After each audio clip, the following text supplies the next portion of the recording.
बाकी वुमेन्स 1 या 2 ही बेबी पैदा कर सकती थी। अथॉरिटीज़ की वाइफ अब बेबी पैदा करने की हालत में नहीं थी, तो उनकी जगह जून जैसे वुमेन्स को ही दूसरे अमीर फैमिलीज के लिए बेबी पैदा करना होता था और वही बेबीज फ्यूचर में देश को आगे बढ़ाएंगे। और इसके लिए उनको अमीर मर्दों के साथ में इंटीमेट होना पड़ेगा और उनको बच्चा पैदा करना पड़ेगा। जून की एक और दोस्त मोरिया भी वहीं पर कैद थी और वो अब पूरी तरीके से वहाँ के हिसाब से ढल चुकी थी।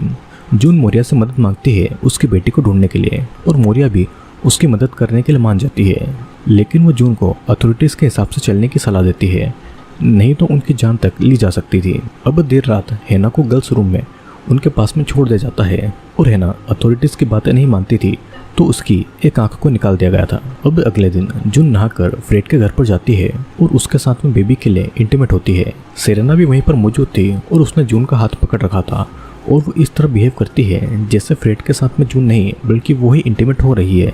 अब रात को हेना नींद से उठकर अजीब अजीब बातें कर रही थी और उसकी आंख निकाल लेने का सदमा उस पर बहुत बुरी तरीके से पड़ा था।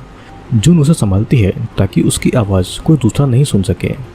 अब अगले दिन मेड को बुलाकर अथॉरिटीज़ एक मीटिंग को ऑर्गेनाइज करती है जहां पर मोरिया को पकड़ लिया जाता है क्योंकि उसने वहां से भागने की कोशिश की थी, और एक आदमी को भी पकड़ लिया गया था क्योंकि उसने एक मेड के साथ में सेक्सुअल रिलेशनशिप रखा था, जिसके बाद में उस मेड का बेबी मर गया था। उस आदमी को उन मेड को सौंपकर ये कहा जाता है कि वही लोग उनके हिसाब से उसे सजा दें। सभी मेड उस आदमी को घेर लेती है और उसे मारने पीटने लगती है और कुछ ही समय में वो आदमी दर्दनाक मौत से मर जाता है। सीन कट होता है और यहाँ पर मार्केट जाते समय जून और ग्लेनोवा अपनी अपनी फैमिलीज के बारे में चुप चुप कर बातें कर रही थी।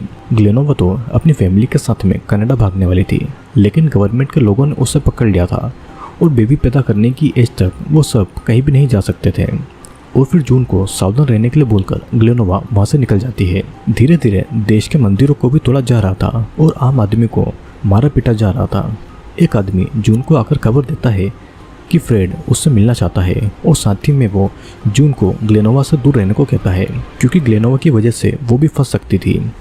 सभी मेड को एक अमीर आदमी के घर में ले जाया जाता है जहाँ पर हेना एक बेबी को जन्म देने वाली थी और जून को अपनी प्रेगनेंसी का टाइम याद आता है जहाँ पर उसका हस्बैंड उसे टाइम पर हॉस्पिटल तक ले गया था और जून का ही एक ऐसा बेबी था जो कि हॉस्पिटल में अकेला जिंदा डिलीवर हो पाया था। इधर डिलीवरी के लिए सभी हेना की मदद कर रहे थे और उसी दौरान जून ग्लेनोवा को बता देती है कि फ्रेड ने उसे अकेले मिलने बुलाया है और ग्लेनोवा उसे सावधान रहने को भी कह देती है।